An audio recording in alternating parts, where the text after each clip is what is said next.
11 Soviet-era M117 helicopters to Ukraine. It's part of that new $800 million relief package.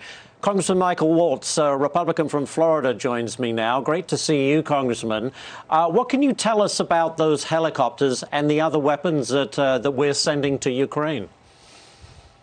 Well, apparently these helicopters were intended for the Afghan military. And my question is, why weren't they shifted last fall, after the full debacle from Afghanistan? We see the Biden administration finally, belatedly, starting to send weapons like howitzers, artillery rounds, even some anti-ship capabilities. But we're 2 months into this war. Why? Number one, the Ukrainians were asking for them before the invasion. Perhaps they would have had a greater deterrent effect. But even General Milley, the chairman of the Joint Chiefs, agreed that if the Ukrainians had had Stingers and had anti-ship missiles on day one, they would be in a far better position. Look, we should be sinking more Russian ships. And this activity in the Black Sea, this development in the Black Sea is tremendous because the Russians have essentially had a blockade and have owned the Black Sea for the duration here. The Ukrainians have been asking for these anti-ship missiles. We didn't send them because Biden deemed them too escalatory and too provocative. These Neptune missiles that they use, they've developed domestically. We've got to send them everything they need to win. We should be helping them play for a win, not for a tie at the negotiating table. Well, next one for you, Congressman. The leaders of 4 NATO countries just visited Kyiv in a show of solidarity. And, of course, this comes just days after UK Prime Minister Boris Johnson was there walking around the streets with President Zelensky.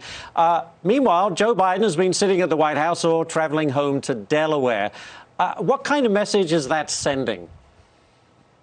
Well, I thought it was an incredible move on the part of Boris Johnson and a great show of leadership there to do that. So I would just strongly, I don't know about the President of the United States going, but Anthony Blinken, Secretary of Defense, having a senior American leader standing shoulder to shoulder with Biden, with Zelensky would be incredible.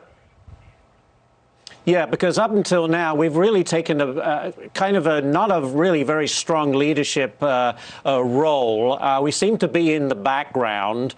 At what point do you think we should start to pick that up a little bit and lead from the front? Well, Zelensky himself called on Biden not to just be the leader of the United States, to be the leader of the free world. And this is one of the instances we're proud of Congress, both Republican and Democrat.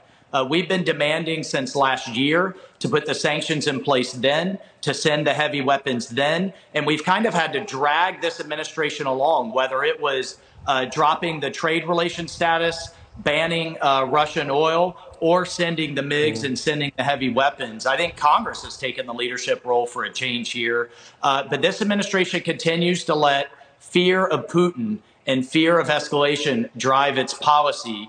And look, Putin's afraid of us, too. Deterrence works by showing and making him afraid of our actions. But we'll continue to push. Just this administration is taking the wrong approach from a foreign policy standpoint. Right. We'll have to leave it right there. But Congressman Michael Waltz, thank you so much for joining us with your input today. We appreciate it. Thank you. All right.